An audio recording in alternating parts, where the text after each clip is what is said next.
أن يسبقونا ساء ما يحكمون من كان يرجو لقاء الله فإن أجل الله لآت من كان يرجو لقاء الله فإن أجل الله لآت وهو السميع العليم ومن جاهد فإنما يجاهد لنفسه إن الله لغني عن العالمين والذين آمنوا وعملوا الصالحات لنكفرن عنهم سيئاتهم ولنجزينهم أحسن الذي كانوا يعملون ووصينا الإنسان بوالديه حسنا وإن جاهداك لتشرك بي ما ليس لك به علم فلا تطعهما إلي مرجعكم فأنبئكم بما كنتم تعملون والذين آمنوا وعملوا الصالحات لندخلنهم في الصالحين ومن الناس من يقول آمنا بالله فإذا أوذي في الله جعل فتنة الناس كعذاب الله ولئن جاء نصر من ربك ليقولن إنا كنا معكم أوليس الله بأعلم بما في صدور العالمين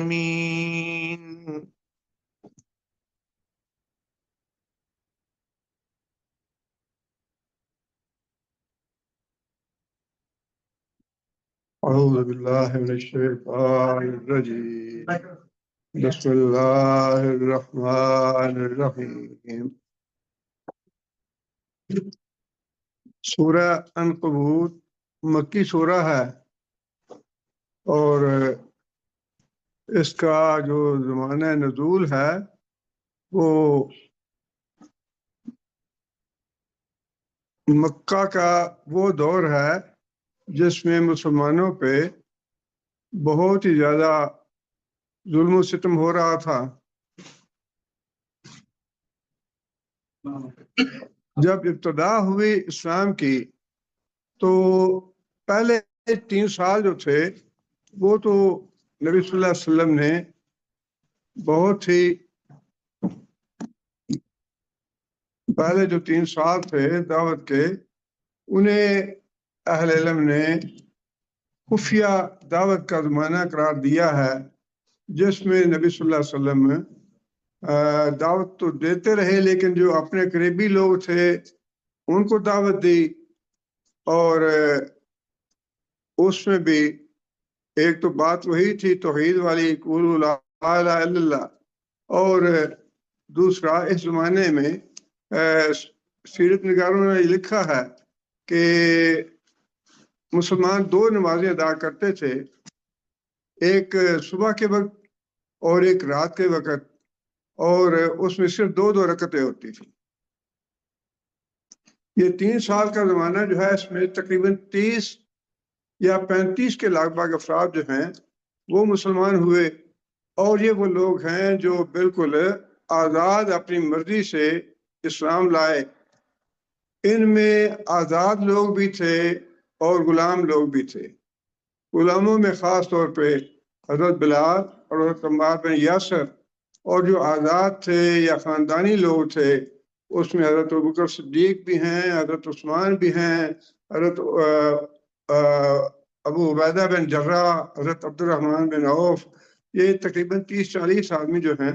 یہ ابتدا میں وہ دور جس میں دعوت کو خفیہ رکھا گیا، یہ اس دور میں 30-40 آدمی ایمان لائے۔ جب لوگوں کو کفار کو بھنک پڑی اس بات کی کہ یہ کوئی نیا کام کر رہے ہیں چند ایک لوگ، تو انہوں نے تعاقب کیا اس بات کا کہ کھوج لگایا جائے یہ کیا ہے۔ پتہ چلا انہیں کہ محمد صلی اللہ علیہ وسلم جو ہیں وہ اس طرح کی دعوت دیتے ہیں۔ تو ابتدا میں انہوں نے اس بات کو کوئی زیادہ اہمیت نہیں دی کہ ٹھیک ہے بعض اوقات کوئی نئے نئے لوگ آ جاتے ہیں، اپنا نظریہ پیش کرتے ہیں، اپنی فکر پیش کرتے ہیں، چند لوگوں کے ساتھ مل جاتے ہیں، کوئی خطرے والی بات نہیں ہے۔ لیکن جب انہیں محسوس ہوا کہ یہ دعوت جو ہے یہ ایسا ایسا پھیلنی شروع ہو گئی ہے، تو ابتدا نے انہوں نے تمسخر اور مزاح کے انداز میں اس کی مخالفت شروع کی۔ پاگل ہے، معاذ اللہ، دیوانہ ہے، شاعر ہے اور کاہن ہے، اس طرح کی باتیں کہہ کے نبی صلی اللہ علیہ وسلم کا مذاق اڑایا گیا۔ لیکن جب دیکھا کہ معاملہ جو ہے وہ آہستہ آہستہ بڑھ رہا ہے، تو پھر انہوں نے دعوت کو روکنے کے لیے ظلم و ستم کا سلسلہ شروع کر دیا۔ نبی صلی اللہ علیہ وسلم نے ابتدا کی کوہ صفا سے اور اپنے جو قرابت دار تھے انہیں اکٹھا کیا، تو سب سے پہلے مخالفت کرنے والا ابو لہب تھا اور نبی صلی اللہ علیہ وسلم کی حمایت کرنے والا ابو طالب تھا۔ جہاں ابو لہب نے نبی صلی اللہ علیہ وسلم کو بہت ہی معاذ اللہ برا بلا کہا اور نبی صلی اللہ علیہ وسلم کی بہت ہی حوصلہ شکنی کی اور بری باتیں کہیں، وہیں پہ ابو طالب نے یہ بات کہی کہ بیٹا جو تم کرنا چاہتے ہو کرتے رہو، میرے ہوتے ہوئے تمہیں کوئی ہاتھ نہیں لگائے گا۔ لیکن اس کے بعد پھر معاملہ جو ہے وہ شدید ہو گیا۔ جو ابو جہل تھا اس نے نبی صلی اللہ علیہ وسلم کو قتل کرنے کی کوشش کی۔ اس نے کہا کہ محمد جو ہیں وہ حرم میں آ کے تو زمین پہ اپنا سر ٹیکتے ہیں، میں اس کی گردن پہ پاؤں رکھ کے اس کو کچل دوں گا۔ تو اس نے پھر کوشش کی بھی، لیکن جو کفار تھے وہاں بیٹھے ہوئے انہوں نے دیکھا کہ جب وہ آگے بڑھا نبی صلی اللہ علیہ وسلم کی گردن پہ پاؤں رکھنے کے لیے، تو اچانک وہ بھاگا پیچھے کی طرف، اور پھر انہوں نے پوچھا تو اس نے کہا کہ میرے اور محمد کے درمیان آگ کی خندق آ گئی تھی۔ اب بات یہ ہے کہ انسان کو اگر اس کے نصیب میں ہدایت ہو تو یہ بہت بڑی بات تھی، جس کا مطلب یہ تھا کہ یہ محمد صلی اللہ علیہ وسلم کا کوئی جادو تو نہیں ہے یا کوئی ایسی بات تو نہیں ہے۔ واضح تھی یہ بات کہ کوئی طاقت اور قوت جو ہے وہ اس کی حفاظت کر رہی ہے۔ لیکن اس کے باوجود جو سردار تھے قریش مکہ کے، انہوں نے نبی صلی اللہ علیہ وسلم کی توہین کی، اور جو ابو لہب تھا اس کے دونوں بیٹوں نے نبی صلی اللہ علیہ وسلم کی جو بیٹیاں تھیں ان کو طلاق دی، اور جو ایک بیٹا تھا اس نے نبی صلی اللہ علیہ وسلم کی بہت گستاخی کی اور نبی صلی اللہ علیہ وسلم کا دامن جو ہے پھاڑ دیا، تھوکنے کی کوشش کی نبی صلی اللہ علیہ وسلم پہ۔ نبی صلی اللہ علیہ وسلم بد دعا کی اس کے لیے، اور پھر وہ بد دعا نبی صلی اللہ علیہ وسلم کی قبول ہو گئی۔ کہیں سفر کے دوران شیر آیا، اس نے پھاڑ کے اس کو ختم کر دیا۔ تو اسی طرح نضر بن حارث تھا یا عقبہ بن ابی معیط تھے، یہ سارے قریشی سردار تھے، لیکن یہ براہ راست نبی صلی اللہ علیہ وسلم کی عزت پہ اور نبی صلی اللہ علیہ وسلم کی جان پہ حملہ آور تھے۔ عقبہ بن ابی معیط جو ہے اس نے نبی صلی اللہ علیہ وسلم کے گردن میں کپڑا ڈال کے اس کو گھونٹ کے نبی صلی اللہ علیہ وسلم کو تو قتل کرنے کی کوشش کی، لیکن حضرت ابوبکر صدیق رضی اللہ تعالیٰ نے چھڑایا انہیں۔ یہ تھے حالات۔ اور پھر یہ تو معاملہ تھا جو آزاد لوگ تھے، حضرت عثمان آزاد تھے اور قریشی سرداروں میں سے تھے، لیکن اس کے باوجود اس کا جو چچا تھا اس نے حضرت عثمان کو ٹاٹ میں لپیٹ کے تو آگ کی دھونی دیتا تھا سختی کرنے کے لیے کہ یہ دین چھوڑو، اپنے آبائی دین میں واپس آ جاؤ۔ لیکن اللہ تعالیٰ نے ثابت قدمی عطا کی، اور جو بیچارے غلام تھے حضرت بلال وغیرہ ان کی تو اللہ تعالیٰ معاف کرے، اللہ ان کے درجے بلند کرے، اور اللہ تعالیٰ کروڑ کروڑ رحمت کرے ان پہ۔ بڑی استقامت کا مظاہرہ کیا، ہم لوگ تصور بھی نہیں کر سکتے۔ جو اللہ تعالیٰ معاف کرے، جو لوگ آج صحابہ کرام پہ باتیں کرتے ہیں اور زبان درازی کرتے ہیں اور ہردہ سرائی کرتے ہیں، یہ قیامت کے دن انشاءاللہ ان کے پاؤں کی جوتوں کے خاک کے برابر بھی نہیں ہوں گے اور ذلیل و رسوا ہوں گے۔ جتنی مشقتیں جو ہے نا، سعید نے شاید یہ بات کہی تھی کہ اگر تمہیں حضرت نوح علیہ السلام کی امت بھی مل جائے اور تم دین کی خدمت کرتے رہو، دین کی کام کرتے رہو، تو صحابہ کرام کی جو خاک ہے نا اس کو بھی نہیں پہنچ سکتے۔ اور یہ بات بالکل بجا ہے، جو تکلیفیں، جو مصیبتیں اور جو مصائب و آلام صحابہ کرام نے اب دیکھیں نا، ہم تو صبر نہیں کر سکتے۔ حضرت عمار بن یاسر کی جو والدہ بوڑھی خاتون تھی، اللہ نے نصیب کر دیا ایمان ان کی۔ اور یہ ظالم جو ابو جہل تھا، یہ اس نے نیزہ مارا رسمیہ رضی اللہ تعالیٰ عنہ کی شرمگاہ میں، اور وہ شہید ہو گئی۔ آج ہم تصور کر سکتے ہیں کون ہے جو یہ جتنے بھی آتے ہیں سوشل میڈیا پہ صحابہ کرام کے بارے میں معاذ اللہ زبان درازی کرتے ہیں، کوئی ہے جو یہ تو کروڑوں کماتے ہیں، وہاں ڈالر کماتے ہیں اور ایئر کنڈیشن کمرے میں بیٹھے ہیں اور حکومت ان کی حفاظت کرتی ہے۔ اور اللہ تعالیٰ معاف کرے، جو صحابہ نے محنت کی ہے، جو مشقت کی ہے صحابہ نے، ہم نے اس کا تصور نہیں کر سکتے۔ خواہ وہ حضرت معاویہ تھے یا دوسرے تھے، حضرت طلحہ تھے، حضرت زبیر تھے، جتنے بھی صحابہ کرام تھے، ان کی جو خدمات ہیں ان کا ہم تصور نہیں کر سکتے۔ اور یہ ساری جو سورہ ہے نا، اس کی ابتدا میں بڑے واقعات بیان کیے اللہ تعالیٰ نے ان کے بارے میں۔ یہ وہ لوگ ہیں جن کے بارے میں موقع بہ موقع اللہ تعالیٰ آیتیں نازل فرماتے رہے۔ حضرت سعد بن وقاص کا واقعہ جو ہے وہ آگے ان کے حق میں اللہ تعالیٰ نے آیتیں نازل کی۔ ان کی ماں نے کھانا پینا چھوڑ دیا اور کہنے لگی کہ آپ دھوپ میں بیٹھ گئی کہ جب تک کہ تم اپنے آبائی دین میں واپس نہیں آتے، نہ کھاؤں گی، نہ پیوں گی، نہ دھوپ سے اٹھوں گی، نہ سائے میں جاؤں گی۔ اب آپ اندازہ لگائیے کہ بالکل ابتدائی دور تھا، اور حضرت صاحب بن وقاص کا ایمان اتنا کامل اور اتنا مضبوط تھا، اتنے ثابت قدم تھے، کہنے لگے کہ تم ایک جان ہو نا، تمہاری جیسی 100 مائیں میرے سامنے مر جائیں اور یہ مطالبہ کریں کہ تم اپنے دین میں واپس آؤ، میں دین میں واپس نہیں ہوگا، مرتی ہو مر جا، لیکن میں اپنے دین میں واپس نہیں آؤں گا۔ ان میں سے کون ہے جو قربانی دینے کے لیے تیار ہے؟ اللہ تعالیٰ نے، اور پھر صرف یہ چاند ایک نہیں بلکہ حضرت بلال کی جو تفصیلات لکھی ہیں ان کا تو اللہ تعالیٰ معاف کرے آج تصور بھی نہیں ہے، بڑے آرام کے۔ اور ہمارے لیے دیکھیں نا، دیکھنا چاہیے، انسان کو اعتراف کرنا چاہیے ان کے احسانات کا، ان کی محنت کا، مشقت کا، ان کی قربانیوں کا۔ آج ہمارے لیے ہمارا اپنا حال کیا ہے؟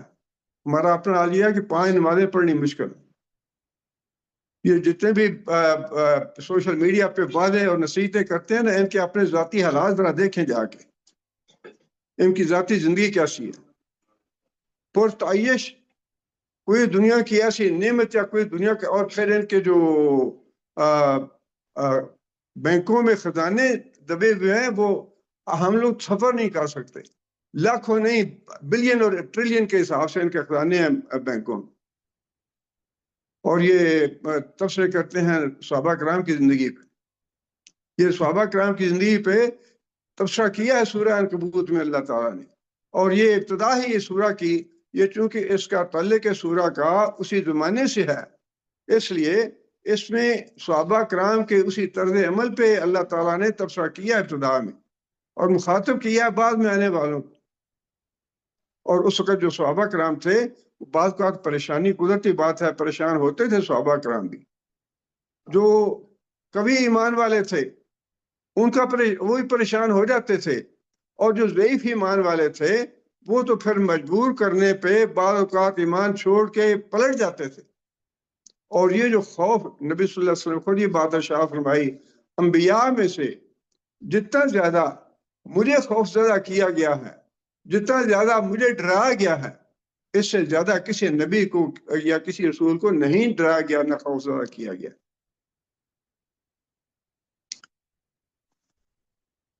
یہ اس میں اس وقت کے جو صحابہ کرام تھے ان کو بھی مخاطب کیا گیا ہے، اور جو بعد میں آنے والے ہیں وہ بھی مخاطب ہیں ان آیات کے۔ اللہ فرماتے ہیں، الف لام میم حروف مقطعات ہیں، احسب الناس ان یترکوا ان یقولوا آمنا وهم لا یفتنون۔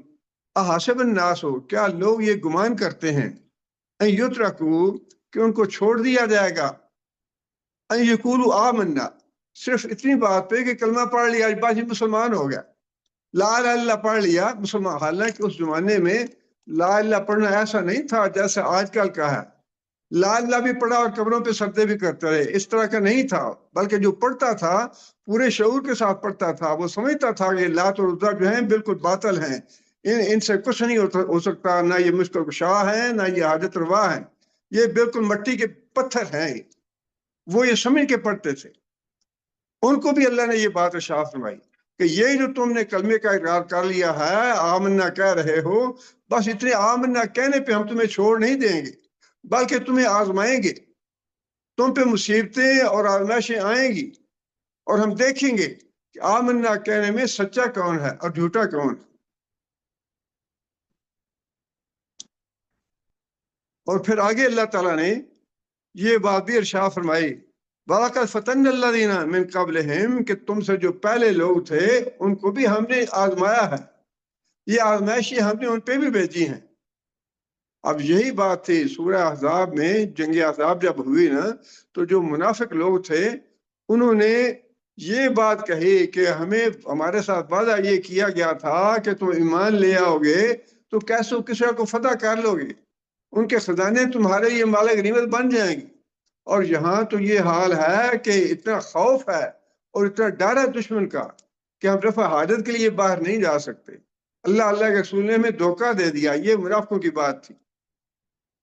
اور اس کے مقابلے میں جو مومن تھے انہوں نے یہ بات کہی کہ اللہ کے رسول نے جو بات کہی تھی، صادق اللہ و رسول ہو، اللہ کے رسول سچے تھے، انہوں نے یہ بات کہی تھی کہ جب ایمان لے آؤ گے، کلمہ پڑھو گے تو ساری دنیا کی تلواروں سے ٹکرانا پڑے گا، آزمائشیں آئیں گی، مصیبتیں آئیں گی، تمہارے اوپر ظلم کیے جائیں گے، اور ہم دیکھیں گے کہ کون ثابت قدم رہتا ہے، کون پیچھے ہٹتا ہے۔ اور فرمایا کہ یہ معاملہ صرف تمہارے ساتھ نہیں ہے، ان آیات کے حوالے میں سارے مفسرین نے حضرت خباب بن ارت کا واقعہ لکھا ہے۔ حضرت خباب بن ارت رضی اللہ تعالیٰ عنہ، ویسے آج سچی بات یہ ہے کہ ہم یقین نہیں کر سکتے کہ واقعی ایسا ممکن ہے یا نہیں ہے۔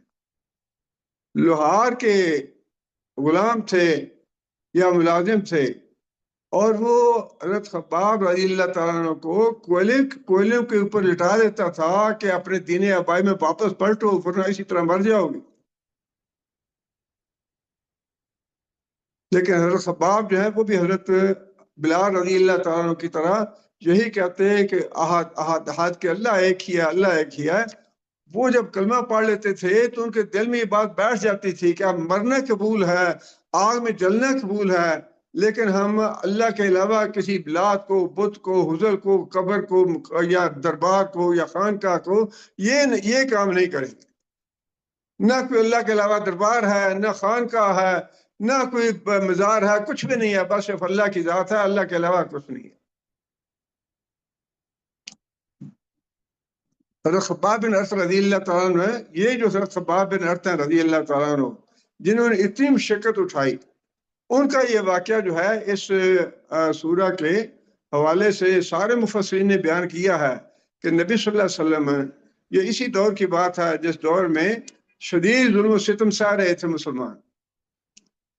نبی صلی اللہ علیہ وسلم کعبے کی دیوار کے سائے میں بیٹھے ہوئے تھے، اور حضرت خباب بن ارت رضی اللہ تعالیٰ عنہ نے آ کے یہ بات کی، یا رسول اللہ، آپ اللہ تعالیٰ سے دعا کیوں نہیں کرتے کہ اللہ تعالیٰ ہمارے لیے حالات پلٹ دے، اللہ تعالیٰ ہمارے لیے حالات اچھے کر دے، حالات ہمارے لیے سازگار ہو جائیں، اللہ کوئی ہمارے لیے راستہ نکالے ان مصیبتوں اور تکلیفوں سے نکلنے کا۔ نبی صلی اللہ علیہ وسلم کا یہ بات سن کے بات تو بڑی معقول تھی، اور ہر مسلمان کبھی جو ایمان والے تھے وہ بھی یہ سوچ رہے تھے، وہ بھی یہ خواہش کر رہے تھے کہ ان حالات میں کوئی راستہ ہمارے لیے نکلنا چاہیے۔ لیکن نبی صلی اللہ علیہ وسلم نے، نبی صلی اللہ علیہ وسلم کا چہرہ جو ہے وہ جذبات کی وجہ سے اور جوش کی وجہ سے سرخ ہو گیا، اور نبی صلی اللہ علیہ وسلم نے یہ بات ارشاد فرمائی کہ تم سے جو پہلے لوگ تھے ان میں سے بعض کو گڑھا کھود کے اس میں گاڑ دیا گیا، اور ان کو اوپر سے آرے سے چیر کے 2 ٹکڑے کر دیے گئے، لوہے کے کنگھوں سے ان کا گوشت جو ہے وہ جسم سے نوچ لیا گیا اسی ایمان لانے کی وجہ سے۔ اور اصحاب الاخدود کا جو واقعہ بیان کیا ہے اللہ تعالیٰ نے قرآن مجید میں، اس کے بارے میں مفسرین نے لکھا ہے کہ کفار نے اس وقت جو مسلمان تھے ایک دن میں 30-40 ہزار کے درمیان علماء کو جلا دیا، 30,000-40 ہزار علماء کو۔ اس طرح کا دور تھا صرف آمنا کہنے کے لیے۔ تو فرمایا کہ خباب جب تک ان حالات سے ہم نہیں گزر جاتے تب تک حالات نہیں یہ بدلیں گے، اور میں یہ کام مسلسل کرتا رہوں گا، یا تو اس کام میں میری جان چلی جائے یا پھر ایسا زمانہ آ جائے گا یا ایسا وقت آئے گا کہ حضرت موت سے ایک اکیلا آدمی چلے گا اور یہاں تک آئے گا، اس کو کسی کا خوف اور ڈر نہیں ہوگا، اس قدر امن ہو جائے گا۔ یہ وہ حالات تھے جس میں اللہ تعالیٰ نے یہ آیتیں نازل فرمائی کہ یہ نہ سمجھو کہ ہم نے آمنا کہہ دیا، لا الہ الا اللہ پڑھ لیا اور اس کے بعد جو ہے بس ہم مسلمان ہو گئے اور سیدھے جنت میں چلے جائیں گے۔ آج ہمیں تو کفار سے تو مقابلے والی بات ہے الحمدللہ نہیں ہے، فوجیں ہیں وہی لڑتی ہیں، ہمیں تھوڑی سی مصیبت آ جائے نا، بیماری کی آ جائے یا کوئی اور مصیبت آ جائے، پریشانی آ جائے، ہم اس پہ صبر نہیں کر سکتے، اللہ کا گلہ شکوہ شروع کر دیتے ہیں، زیادہ فضا شروع کر دیتے ہیں۔ اللہ یہ حضرت خباب بن اسد جو ہے نا، یہ ان کی پشت پہ کمر پہ آگ کی وجہ سے گہرے گڑھے بن چکے تھے جلنے کی وجہ سے۔ حضرت عمر رضی اللہ تعالیٰ کے زمانے میں اب وہ تو بڑا اچھا زمانہ آ گیا تھا، حضرت عمر رضی اللہ تعالیٰ کے زمانے میں صحابہ کرام بیٹھتے اور مکے کی جو یادیں تھیں وہ تازہ کرتے۔ حضرت عمر کہنے لگے کہ مکہ کے اپنے اپنے واقعات سناؤ، کس کے ساتھ کیا بیتی، کس نے کس طرح سے وہاں ثابت کرنے کا مظاہرہ کیا۔ لوگوں نے اپنے اپنے واقعات سنائے۔ حضرت خباب بن اسد سے کہنے لگے حضرت عمر تم بھی کچھ سناؤ۔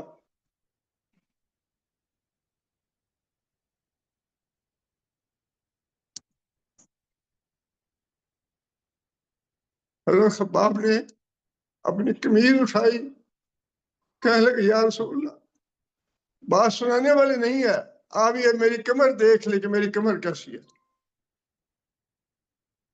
آگ نے میری کمر پہ گڑھے ڈال دیے ہیں، میری چربی جو ہے وہ آگ کے کوئلوں کو بجھاتی تھی۔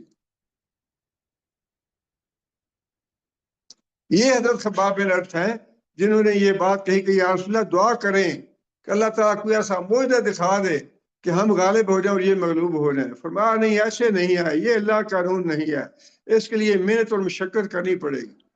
جیسے ہم دنیا داری کے معاملے میں کرتے ہیں نا، تجارت ہے، کاروبار ہے، نوکری ہے یا کوئی اور کام جو بھی ہے، اپنی جان مارتے ہیں اس میں، دن رات ایک کر دیتے ہیں، نہیں جی یہ کام کریں گے تو کچھ ملے گا۔ دین کا معاملہ بھی ایسا ہی ہے، دین کے لیے بھی محنت اور مشقت اٹھائی صحابہ کرام نے، اور اس کے بعد یہ آج جو ہم مسلمان ہیں نا کلمہ پڑھ رہے ہیں، یہ تو ہمیں صحابہ کرام کے بارے میں کوئی تبصرہ کرنا یا کوئی بات کہنی یا کوئی ان کی شان کے خلاف بات کہنی، وہ تو بڑی دور کی بات ہے۔ ہمیں تو ان کی نزدیک ایک لمحے کا شکر گزار ہونا چاہیے کہ انہوں نے ہم تک دین پہنچایا اور آج ہم کلمہ پڑھ رہے ہیں۔ اللہ فرماتے ہیں کہ وَلَقَدْ فَتَنَّا الَّذِينَ مِن قَبْلِهِمْ کہ اے صحابہ کرام مخاطب ہیں کہ تم سے پہلے جو لوگ تھے، جو امتیں تھیں، جو قومیں تھیں، ان کو بھی ہم نے خوب آزمایا، ان پہ بھی خوب آزمائشیں آئیں، تکلیفیں آئیں ان پہ بھی۔ فَلَا يَعْلَمَنَّ اللَّهُ الَّذِينَ صَدَقُوا وَلَا يَعْلَمَنَّ الْكَاذِبِينَ، اس لیے کہ اللہ تعالیٰ دیکھنا چاہتا ہے کہ اپنے ایمان میں سچا کون ہے، جھوٹا کون ہے۔ ویسے تو اللہ تعالیٰ کو اپنے علم سے یہ بات معلوم ہے کہ کون سچا ہے کون جھوٹا ہے، لیکن اللہ تعالیٰ اپنے علم کی بنیاد پہ نہ کسی کو سزا دیں گے نہ کسی کو جزا دیں گے۔ اللہ ہمارے عمل کے نتیجے میں فیصلے کریں گے۔ ہاں جی میں نماز کے لیے اٹھنا چاہتا تھا بس جاگ نہیں آتی، اللہ تعالیٰ یہی تو دیکھنا چاہتے ہیں۔ اللہ تعالیٰ اتنے کہنے پہ جنت نہیں دے دے گا کہ میں تو فجر کی نماز پڑھنا چاہتا تھا، اتنے پہ نہیں ملے گی جنت۔ اللہ دیکھنا چاہتے ہیں کہ عمل کون اٹھتا ہے، کون اللہ کے آگے توبہ استغفار کرتا ہے راتوں کو اٹھ کے، کون تہجد کی نماز پڑھتا ہے، کون سجدہ ریز ہوتا ہے، کون مانگتا ہے اللہ سے، کون فجر کی نماز جا کے مسجد میں اول صف میں پڑھتا ہے۔ اللہ جب تک دیکھ نہیں لے گا، جب تک اللہ جنت نہیں دے گا۔ یہی بات اللہ فرما رہے ہیں کہ جب تک میں دیکھ نہیں نہ لیتا اور تمہارا عمل نہیں دیکھ لیتا، تمہاری زبان کی جو باتیں ہیں وہ قابل قبول نہیں ہیں۔ نہ تو اللہ تعالیٰ کسی کو جنت میں اس طرح بھیجے گا، نہ ہی کسی مجرم کو کہ اس نے یہ کہا تھا کہ میں چوری کروں گا، اس کے کہنے پہ اللہ تعالیٰ اس کو سزا نہیں دیں گے۔ جب چوری کر لے گا تو اس کا نامہ اعمال کے سامنے رکھ دیا جائے گا کہ یہ تم نے کیا تھا، لہذا جہنم میں جاؤ۔ فرمایا کہ اللہ تعالیٰ یہ دیکھیں گے تمہارے عمل سے کہ کون نیکی کے راستے پہ چلتا ہے، کون حلال اور حرام میں تمیز کرتا ہے، کون اللہ کے رسول کی وفاداری کرتا ہے اور کون اللہ کے رسول کی نافرمانی کرتا ہے۔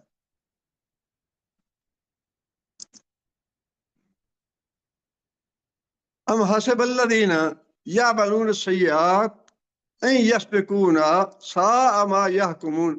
اب اللہ تعالیٰ نے اس درمیان ایک فقرہ جو ہے یا ایک آیت جو ہے وہ کفار کے بارے میں بھی بیان کر دی جو ظلم کر رہے تھے۔ یہ تو مظلوم تھے، صحابہ کرام ظلم برداشت کر رہے تھے، اور اللہ نے یہ فرمایا کہ یہ میں نے دیکھنا ہے کہ تم برداشت کرتے ہو یا نہیں کرتے، ثابت قدم رہتے ہو یا نہیں رہتے۔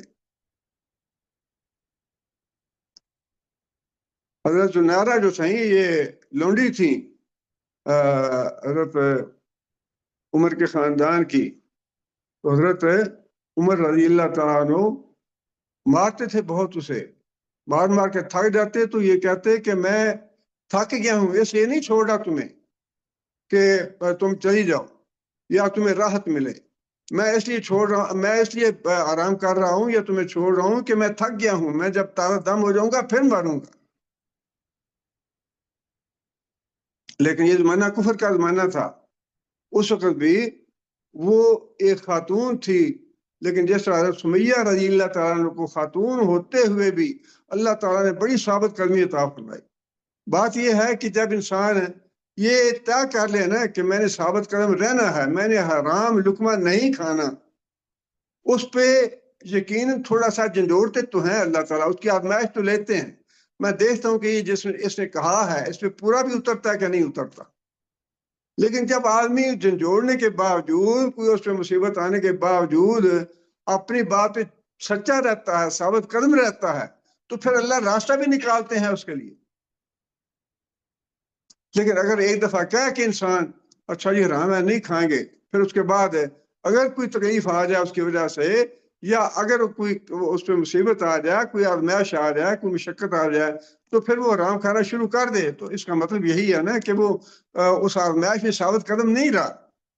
یہ ثابت قدمی اللہ دیکھنا چاہتے ہیں، کون اپنے ایمان میں سچا ہے، کون اپنے ایمان میں جھوٹا ہے۔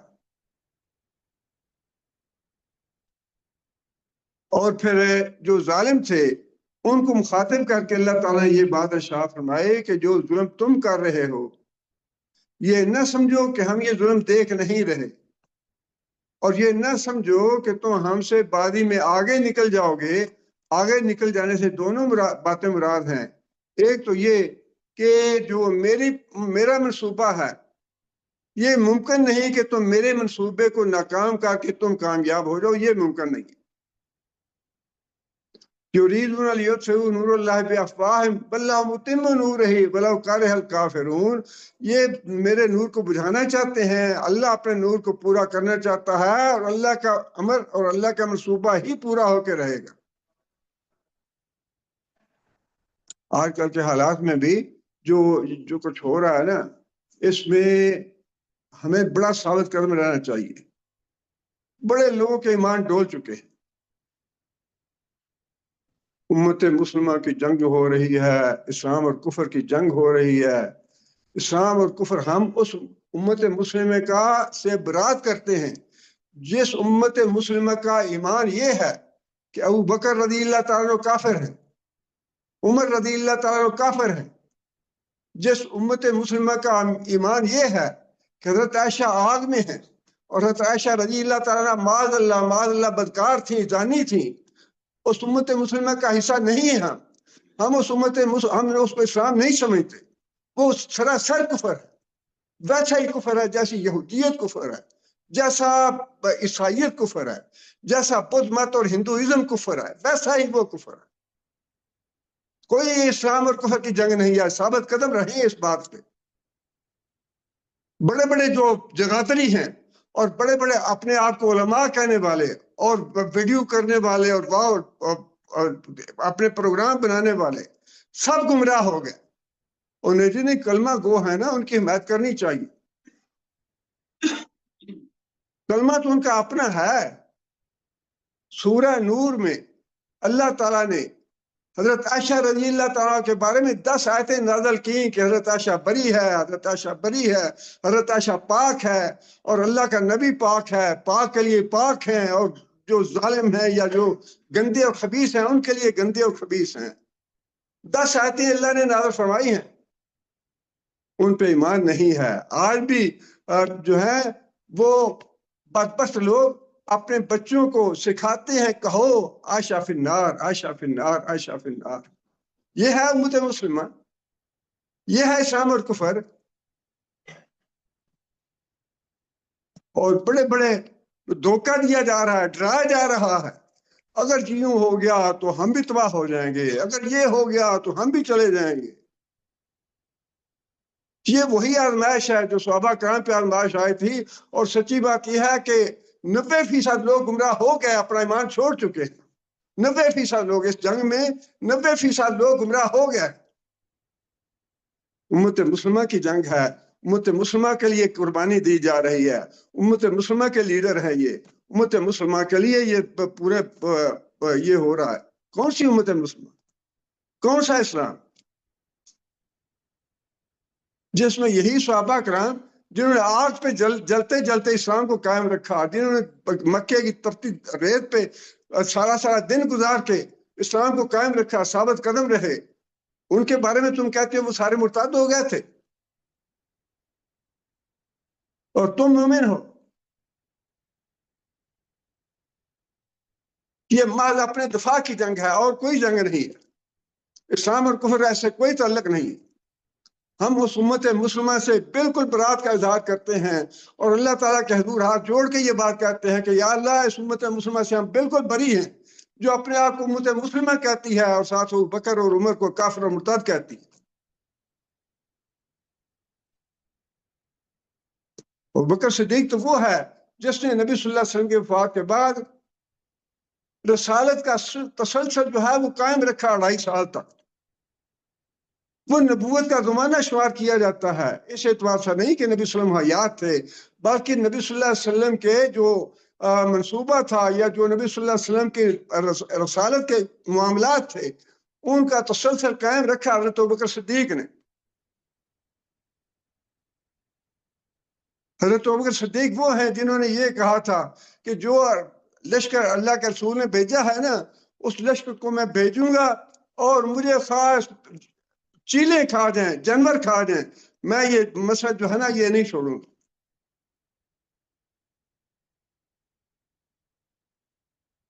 اور اگر عمر فاروق اللہ تعالیٰ معاف کرے، کہنے کو یہ نہیں چاہتا کہ اگر عمر فاروق ابو بکر نے جنت میں جانا ہے تو پھر جنت میں جانے والا ہے کون؟ وہ دعویٰ کرے کون ہے؟ اللہ کے رسول نے تو یہ فرمایا تھا کہ سب سے پہلے میں جا کے جنت کا دروازہ کھٹکاؤں گا، میرے لیے دروازہ کھولا جائے گا اور میرے بعد میں اپنے پیچھے دیکھوں گا کون ہے تو ابو بکر ہوگا. جنت میں جانے والا دوسرا آدمی ابو بکر ہوگا.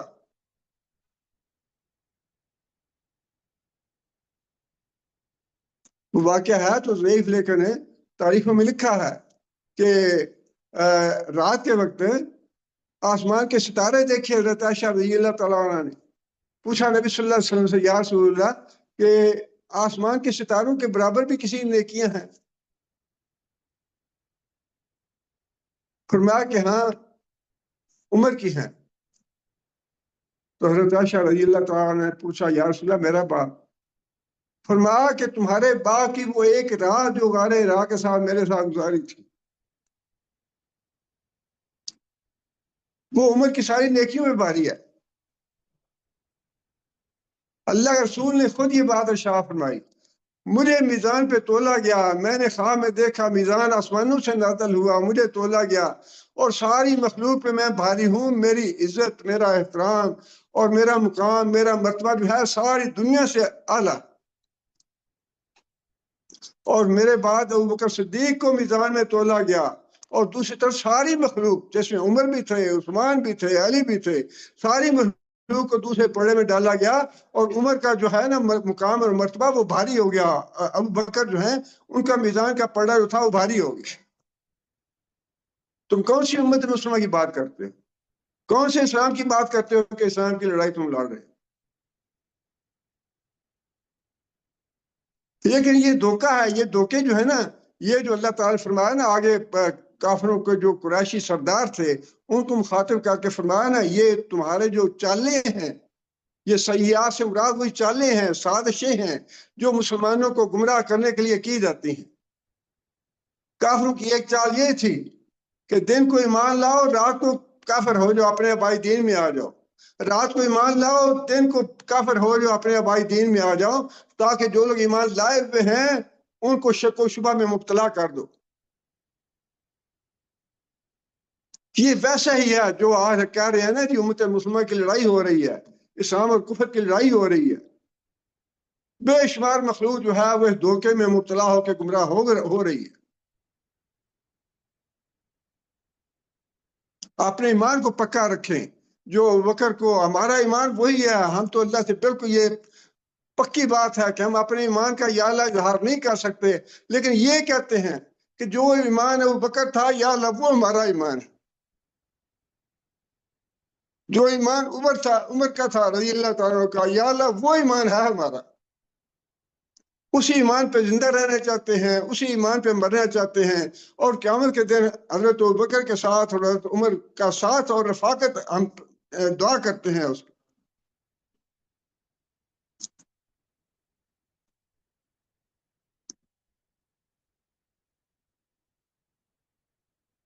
اللہ فرماتے ہیں کہ جو یہ چالیں چال رہے ہیں نا ظالم لوگ، یہ مت سمجھیں، اور انشاءاللہ یہ جو ہے نا فتنہ اللہ تعالیٰ خیر پیدا کریں گے مسلمانوں کے لیے۔ یہ جو ہمیں ڈرایا جا رہا ہے نا کہ یہاں تک آ گیا تو تم بھی ختم ہو، یہاں تک معاملہ پہنچ گیا تو تم بھی برباد ہو، تمہارا ملک بھی ٹوٹے گا۔ یہ توڑنے والا اور جوڑنے والا اور بنانے والا اور کرنے والا یہ تو اوپر والی ذات ہے، یہ تم نہیں ہو، کوئی بھی نہیں ہے۔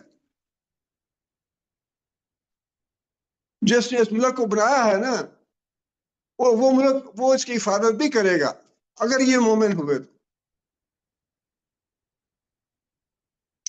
اور یہی چالیں جو ہے نا اللہ فرماتے ہیں کہ جو چالیں ظالم چل رہے ہیں نا وہ یہ نہ سمجھیں کہ یہ چالیں چل کے ہم کامیاب ہو جائیں گے، اللہ ناکام ہوگا، اللہ ناکام نہیں ہوگا۔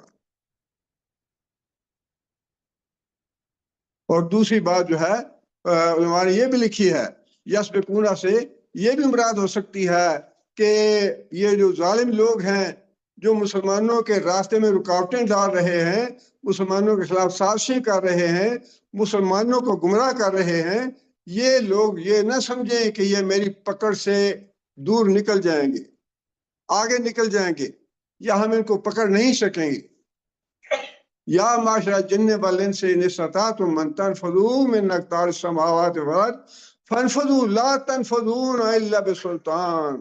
اللہ کی پکڑ سے نہ کوئی جن بچ سکتا ہے نہ انسان بچ سکتا ہے، فرمایا کہ اگر کوئی بچ سکتا ہے تو بچ کے دکھاؤ مجھے۔ آسمان اور زمین کے کناروں سے نکلنا، بھاگنا یہ ممکن نہیں ہے کسی کے لیے بھی۔ فرمایا کہ ظالم لوگ یہ نہ سمجھیں کہ ہم پکڑے نہیں جائیں گے یا ہمارے اوپر کوئی پکڑنے والا نہیں ہے۔ وہی جو ظلم کرتے رہے، کس طرح وہ غزوہ بدر میں اللہ تعالیٰ نے ہلاک کیا ان کو، تباہ کیا ان کو، اور نشان عبرت بنا دیا اللہ نے۔ فرمایا کہ وہ یہ لوگ جو ظلم کر رہے ہیں وہ بڑا انہوں نے غلط اپنے ذہن میں بات بٹھا لی ہے، غلط فیصلہ کر رکھا ہے کہ ہم جیت جائیں گے اور مسلمان ہار جائیں گے۔ آگے پھر اللہ تعالیٰ نے دوبارہ صحابہ کرام سے کے حالات کے حوالے سے ان کی تسلی کے لیے اور ان کی حوصلہ افزائی کے لیے یہ بات ارشاد فرمائی، من کان یرجو لقاء اللہ فإن اجل اللہ لآت۔ من کان، جو شخص امیدوار ہے اللہ سے ملاقات کا، مطلب یہ کہ جس کا ایمان ہے آخرت پہ، اللہ سے ملاقات جو ہے وہ تو ظاہر آخرت میں ہوگی۔ اس دنیا میں قیامت کے دن جو ہے وہ اللہ تعالیٰ سے، اللہ تعالیٰ نے حساب کتاب بھی لینا ہے، اللہ تعالیٰ نے کلام بھی کرنا ہے بعض لوگوں سے، اور پھر جو جنت میں جائیں گے اللہ تعالیٰ کی زیارت بھی کریں گے وہ۔ تو اللہ تعالیٰ کی ملاقات سے مراد یہی ہے کہ جن کا آخرت پہ ایمان ہے ان کے لیے یہ بات ہے، جن کا آخرت پہ ایمان نہیں ہے ان کی تو بات ہی نہیں ہے۔ لیکن جن کا آخرت پہ ایمان ہے اللہ ان کو تسلی دے رہے ہیں کہ تم ثابت قدم رہو، یہ دنیا کی زندگی جو ہے بہت تھوڑی ہے، لات وہ وقت آنے ہی والا ہے۔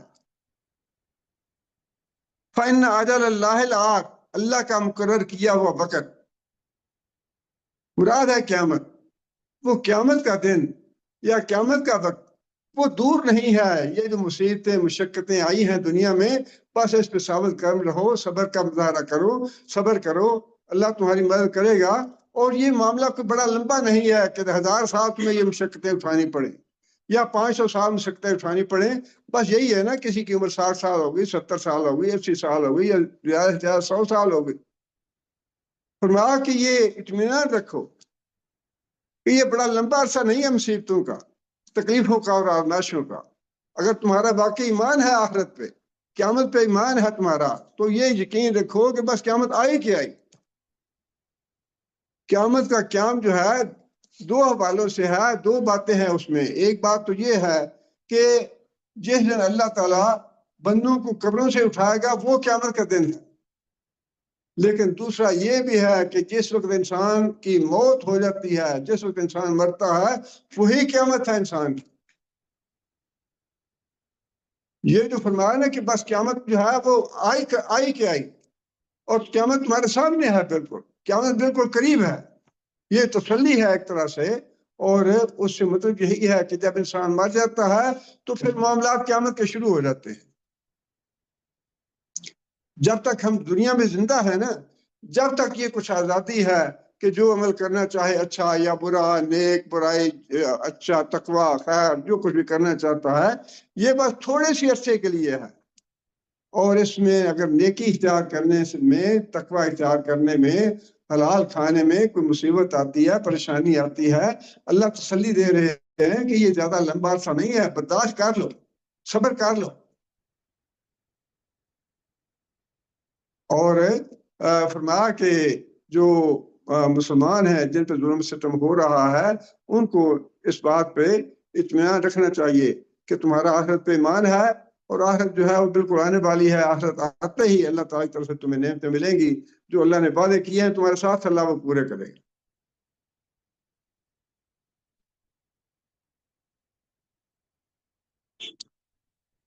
وہ السمیع العلیم، اور وہ سننے اور جاننے والا ہے۔ یہ جو اسماء الحسنہ انہیں کہا جاتا ہے، جو اللہ تعالیٰ کی صفات ہیں نا، قرآن مجید میں مختلف جگہ پہ مضمون کے حوالے سے اللہ تعالیٰ کی صفات بیان کی گئی ہیں۔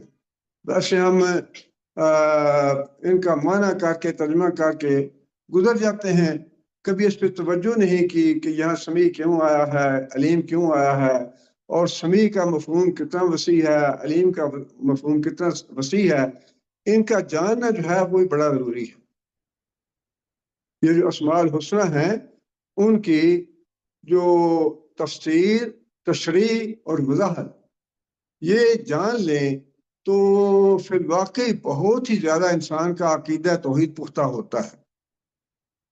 اللہ تعالیٰ کے فضل و کرم سے ہماری جو تفہیم السنہ کی کتابیں ہیں 47، وہ ایک طرح سے میرے گمان یہی تھا کہ انشاءاللہ یہ اس پہ سلسلہ ختم ہو جائے گا، لیکن اس کے بعد اللہ تعالیٰ نے اور بعض دوستوں نے بھی مشورہ دیا، تو اب میں نے اللہ کے فضل و کرم سے اسماء الحسنہ کے جو ہے نا وضاحتوں کی حدیث کی کتابوں میں باب ہے ایک اسماء الحسنہ کا بھی، تو اسی حوالے سے الحمدللہ وہ کام شروع کیا ہوا ہے، اسماء الحسنہ کی وضاحت بھی، تفسیر بھی، تشریح بھی، لیکن اس میں مجھے یہ محسوس ہوا کہ یہ جو ہم ایسے پڑھ کے گزر جاتے ہیں یہ کافی نہیں ہے، اس کا گہرا جو ہے نا مطالعہ بھی ہونا چاہیے اور گہرا فہم بھی ہونا چاہیے کہ سمیع سے مراد کیا ہے، سمیع کتنی وسعت ہے اللہ تعالیٰ کی صفت میں، علیم جو ہے کتنی وسعت ہے اللہ تعالیٰ کی صفت میں۔ بہرحال یہ بالکل یہ ایک الگ موضوع ہے اور اس کا ہر آدمی کو کوشش کرنی چاہیے اسماء اور صفات جو ہے اللہ تعالیٰ کی، ان کا علم حاصل کرنے کی، کہیں سے کتاب ملے یا کہیں سے ایسا کوئی ذریعہ ہو، میڈیا پہ ہو یا کیسے بھی ہو، تو اس پہ ضرور توجہ دینی چاہیے۔ آگے پھر اللہ فرماتے ہیں وَمَنْ جَاهَدَ فَإِنَّمَا يُجَاهِدُ لِنَفْسِهِ ان اللہ لغنی عن العالمین۔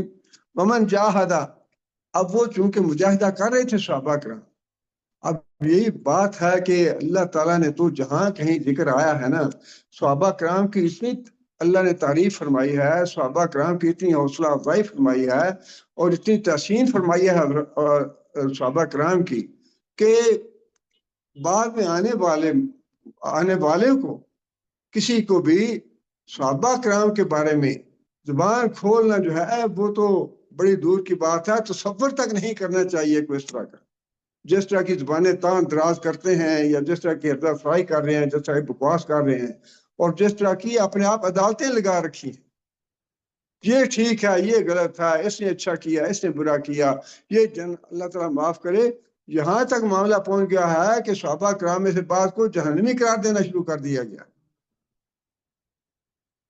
اور یہ شیعوں کے گروہ سے الگ گروہ ہے۔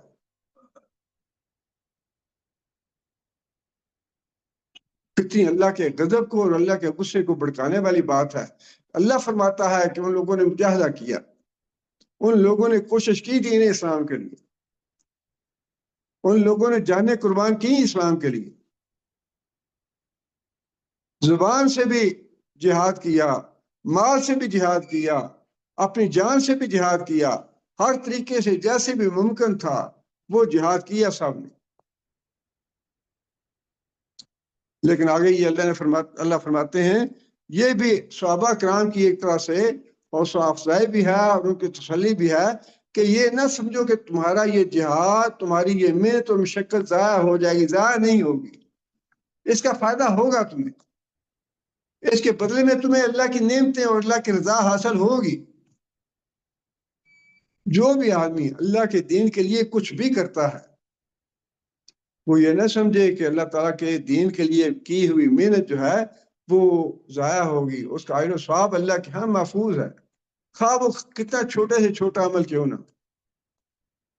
نبی صلی اللہ علیہ وسلم ایک سفر پہ تھے اور ایک جگہ پڑاؤ کیا نبی صلی اللہ علیہ وسلم نے، بعض صحابہ کرام اپنے اپنے کام میں مشغول ہو گئے، کسی نے لکڑیاں اکٹھی کرنی شروع کر دیں، کسی نے آگ جلانی شروع کر دی، کسی نے پانی لانے کے لیے نکل گیا، کسی نے کوئی کام کیا، اور بعض صحابہ کرام جو تھے وہ بیٹھ کے عبادت کرنے لگے، ذکر اذکار کرنے لگے۔ صحابہ کرام نے عرض کیا یا رسول اللہ یہ تو بڑے اچھے ہیں، یہ تو بہت اچھے ہیں، انہوں نے کوئی وقت اپنا ادھر ادھر نہیں لگایا بلکہ بیٹھ کے بات کر رہے ہیں، ذکر کر رہے ہیں، نوافل پڑھ رہے ہیں اور تلاوت کر رہے ہیں، یہ اچھے۔ نبی صلی اللہ علیہ وسلم نے پوچھا کہ یہ بتاؤ کہ یہ جو کھانا تیار ہوا ہے اس کھانے کے لیے لکڑیاں کون اکٹھی کر کے لائے؟ یا رسول اللہ وہ تو فلانا لے کے آیا۔ اچھا تو اس کے لیے آگ کس نے جلائی تھی؟ یا رسول اللہ آگ تو فلانے نے جلائی تھی۔ اچھا یہ آٹا کس نے گوندا ہے؟ یا رسول اللہ یہ تو فلانے نے کیا ہے۔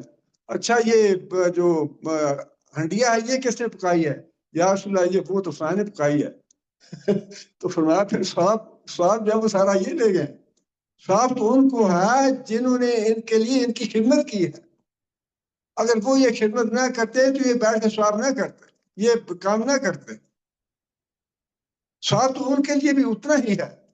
اور یہ بھی حدیث میں نے پچھلے درس میں ایک دفعہ یہ بیان کی تھی کہ وہ حضرت اسماء بنت یزید جو تھی انہوں نے آ کے پوچھا نبی صلی اللہ علیہ وسلم سے کہ یا رسول اللہ، یہ جو مرد ہیں یہ تو بڑے نیک کام کرتے ہیں، عمرہ کرتے ہیں، جہاد کرتے ہیں، اور پھر جنازے پہ جاتے ہیں، لوگوں کی تیمارداری کرتے ہیں، فلاں نیک ہے، ہم تو نہیں جا سکتے، ہم تو گھر والی پردے والی ہیں، ہم تو گھر بیٹھی رہتی ہیں۔ نبی صلی اللہ علیہ وسلم نے فرمایا کہ دیکھو، جتنے بھی گھر میں رہ کے تم گھر والے کام کرتی ہو، ہم تو گھر میں رہ کے روٹی پکاتی ہیں، کپڑا دھوتی ہیں، صفائی کرتی ہیں، ہم تو یہ کرتی ہیں، لیکن نیکی والے کام تو یہ کرتے ہیں۔ فرمایا کہ جو کام تم ان کے کرتی ہو نا، ان کی عدم موجودگی میں صفائی کرتی ہو گھر کی، اور کپڑے دھوتی ہو، کھانا پکاتی ہو، دوسری ضرورتیں ان کی پوری کرتی ہو، فرمایا کہ تمہارے مرد باہر جا کے جو بھی نیکی کا کام کرتے ہیں، خواہ وہ عمرہ کرتے ہیں، حج کرتے ہیں، جہاد کرتے ہیں، یا کہیں کسی جنازے میں شریک ہوتے ہیں، فرمایا ان سب کے ثواب میں تم برابر کی شریک ہو، برابر کی۔ یہ الفاظ ہیں نبی صلی اللہ علیہ وسلم۔ اس لیے جو بھی انسان کرتا ہے نا دین کی خدمت کسی بھی حوالے سے، اور یہ انسان کو تھوڑا سا عزم کرنا چاہیے، ارادہ کرنا چاہیے کہ کوئی نہ کوئی فائدہ تو دین کا ہو۔ دیکھیں نا، اپنے لیے کھانا، اپنے لیے کمانا، اپنے لیے بچوں کی خدمت کرنا، اپنا گھر بار بنانا، یہ تو کافر بھی کرتے ہیں، یہ کوئی نرالا کام تو نہیں ہے اگر مسلمان یہ کریں۔ لیکن انسان کو یہ بھی سوچنا چاہیے کہ امت کے لیے میں نے کیا کیا ہے، امت مسلمہ کے لیے، امت کے لیے بھی کچھ کرنا چاہیے۔ صرف اپنے پیٹ پہ تو نہیں انسان کو ہر وقت نظر رکھنی چاہیے، یہ بھی دیکھنا چاہیے کہ دین کے لیے ہم نے کیا قربانی دی ہے، دین کے لیے ہم نے کیا مشقت اٹھائی ہے، دین کا کون سا کام کیا ہے۔ اس لیے اللہ تعالیٰ نے یہ بات ارشاد فرمائی ہے کہ تم جو بھی دین کا کام کرو گے، دین کے لیے جو بھی مشقت کرو گے، جو بھی تم محنت کرو گے دین کے کام کے لیے، جو بھی قربانی کرو گے، اس کا فائدہ ہوگا تمہیں۔ اللہ کی نعمتیں اور اللہ کے خیر و برکت دنیا میں بھی ملے گی۔ جتنا دین کے کام میں خیر و برکت ہے، اللہ کی قسم کھا کہتا ہوں، وہ ڈاکٹر اللہ صاحب سے ملاقات ہوئی، وہ ان کے بچے نے قرآن حفظ کیا، تو میں نے کہا بڑی خیر، ڈاکٹر صاحب نے بڑی توجہ دی اس بات پہ۔ وہ کہنے لگے بیٹے دیکھو یہ کیا بات کہہ رہی ہے کہ قرآن یاد کرنے میں اور دین کا کام کرنے میں، دین کی خدمت کرنے میں بڑی خیر و برکت ہے، انسان تصور نہیں کر سکتا۔ اور یہی بات اللہ فرما رہے ہیں کہ اے مسلمانوں، صحابہ کرام، تم جو مشقت اٹھا رہے ہو، جو آزمائشوں میں ثابت قدم ہو، یہ تمہاری ذات تو نہیں جائیں گی، اس کا اجر و ثواب دے گا اللہ تعالیٰ، تمہارے اجر بلند ہوں گے اللہ کے ہاں۔ اور یہ جو اللہ تعالیٰ کا ضابطہ ہے یا اللہ تعالیٰ کا جو ارشاد ہے، وہ سب کے لیے ہے، قیامت تک کے لیے ہے، کہ جو بھی اللہ کے دین کے لیے کام کرے گا، اگر کوئی خود کام نہیں کر سکتا تو جو کام کر رہا ہے، دین کا کام کر رہا ہے، اس سے بندہ جڑ جائے، اس کا معاون بن جائے، اس کا مددگار بن جائے۔ اور اجتماعی طور پہ کام جو ہے وہ بہت ہی زیادہ ہوتا ہے بنسبت انسان اکیلے کام کرے۔ اور ساتھ اللہ نے یہ بھی بات ارشاد فرمائی، ان اللہ غنی عن العالمین، یہ بھی یاد رکھو کہ یہ کوئی اللہ پہ احسان نہیں ہے۔ کوئی اگر 5 نمازیں پڑھ لیتا ہے تو جا کے وہ اپنی چدراہٹ نہ دکھائے مسجد میں کہ میں نہیں 5 نمازیں پڑھتا ہوں، میں تو جنرل ہوں یا میں کرنل ہوں تو میں بڑا احسان کرتا ہوں اللہ پہ مسجد میں آ کے۔ اللہ پہ کوئی احسان نہیں ہے، جو نہیں کرنا چاہتا سیدھا جائے جہنم میں۔ اللہ کوئی ضرورت نہیں ہے ہماری عبادت کی، ہمارے مجاہدی کی، یا ہمارے جہاد کی، ہماری مشقت کی، یا ہماری کوشش کی، اللہ کو کوئی ضرورت نہیں ہے۔ اللہ فرماتے ہیں کہ میں تو بے پرواہ ہوں، میں غنی ہوں۔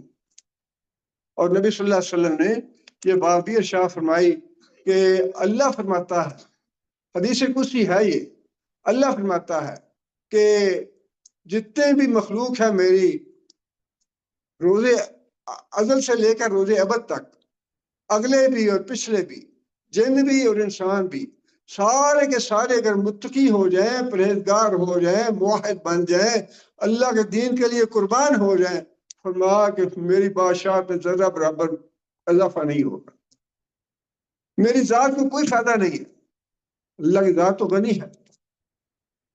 اور فرمایا کہ سارے کے سارے جن و انس، اگلے بھی پچھلے بھی، سارے کے سارے فاسق بن جائیں، فاجر بن جائیں، اللہ کے نافرمان بن جائیں، بے ایمان ہو جائیں، فرمایا کہ میری سلطنت کو کوئی فرق نہیں پڑے گا۔ جو کرتا ہے وہ اپنا بھلا کرتا ہے، جو نہیں کرتا وہ اپنا نقصان کرتا ہے۔ یہ بڑی کھڑی کھڑی باتیں اللہ تعالیٰ نے بتائی ہیں، اور یہ ساری باتیں جو ہیں ان کا تعلق تو اس زمانے سے ہے جس زمانے میں اسلام کی ابتدا تھی اور صحابہ کرام پہ بڑا ظلم و ستم ہو رہا تھا۔ تو اللہ تعالیٰ نے ان کو تسلی بھی دی کہ تمہاری یہ محنت اور مشقت اور آزمائشیں جو ہیں یہ ضائع نہیں جائیں گی، اور اگر کوئی پیچھے ہٹتا ہے ایمان سے ان آزمائشوں کی وجہ سے، مصیبتوں کی وجہ سے، تو اللہ تعالیٰ کو تمہاری محنت اور مشقت کا محتاج نہیں ہے۔ اللہ ہماری عبادت کا محتاج نہیں ہے۔ اللہ تعالیٰ دعا ہے کہ اللہ تعالیٰ ہمیں بھی توفیق عطا فرمائے کہ اللہ کے دین کے لیے ہم دنیا سے جائیں تو کچھ نہ کچھ دین کی خدمت اور دین کا کام کر کے جائیں۔ اور میں اکثر یہ بات الحمدللہ کہتا ہوں، اور یہ بہت ہی حقیقت والی بات ہے۔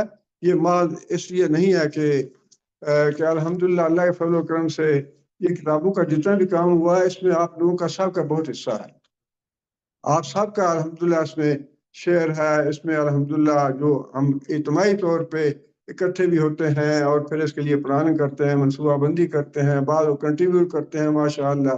یہ سارا کام جو ہے یہ سب کا اجتماعی کام ہے، یہ کسی ایک فرد واحد کا کام نہیں ہے۔ اور انشاءاللہ اللہ کے فضل و کرم سے میں امید رکھتا ہوں کہ جو لوگ بھی الحمدللہ اس میں اس کے کسی بھی صورت میں اس کو لوگوں تک پہنچانے کے لیے اس کو بڑے بڑے الحمدللہ اللہ کے فضل و کرم سے لوگ اس کو تعلیم و تدریس کے لیے مدارس کے میں بھی اور جگہ اس کی تعلیم و تدریس وغیرہ کرتے ہیں۔ انشاءاللہ یہ کام جتنے بھی ہیں دین کے، جن کے میں کتنا بھی کوئی تھوڑا سا شعر کیوں نہ ہو، اللہ کے رسول نے فرمایا کہ جو آدمی پرندے کے گھونسلے کے برابر مسجد بناتا ہے، پرندے کے گھونسلے کے مطابق کے برابر مسجد بناتا ہے، اس کا بھی اللہ جنت میں گھر بنا دے۔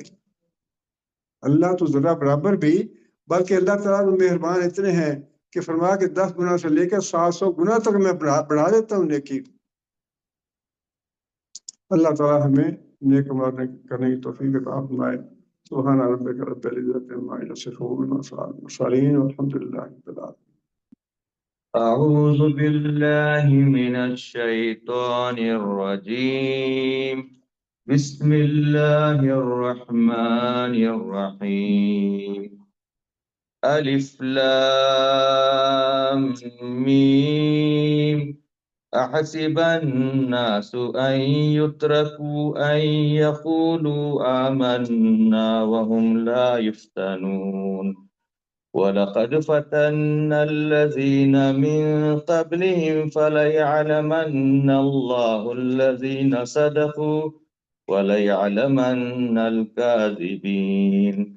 أم حسب الذين يعملون السيئات أن يسبقونا، ساء ما يحكمون. من كان يرجو لقاء الله فإن أجل الله لآت وهو السميع العليم. ومن جاهد فإنما يجاهد لنفسه، إن الله لغني عن العالمين. بسم الله الرحمن الرحيم، والحمد لله رب العالمين، الرحمن الرحيم، مالك يوم الدين، إياك نعبد وإياك نستعين، اهدنا الصراط المستقيم، صراط الذين أنعمت عليهم غير المغضوب عليهم ولا الضالين. اللهم صل على محمد وعلى آله وصلى على إبراهيم وعلى آل إبراهيم إنك حميد مجيد. اللهم بارك على محمد وعلى آل محمد وبارك على إبراهيم وعلى آل إبراهيم إنك حميد مجيد. ربنا ظلمنا أنفسنا إن لم تغفر لنا وترحمنا لنكونن من الخاسرين. ربنا آتنا في الدنيا حسنة وفي الآخرة حسنة وقنا عذاب النار. ربنا هب لنا من أزواجنا وذرياتنا قرة أعين واجعلنا للمتقين إماما. ربنا اصرف عنا عذاب جهنم إن عذابها كان غراما إنها ساءت مستقرا مقاما. اللهم أعز الإسلام والمسلمين، اللهم أعز الإسلام والمسلمين، اللهم أذل الشرك والمشركين، اللهم دمر أعداء الدين، اللهم نور قلوبنا بنور الإيمان، اللهم ثبتنا على اللسان، اللهم اغفر لجميع المؤمنين والمؤمنات الأحياء منهم والأموات. ربنا تقبل منا إنك أنت السميع العليم، وتب علينا إنك أنت التواب الرحيم. سبحان ربك رب العزة عما يصفون، وسلام على المرسلين، والحمد لله رب العالمين.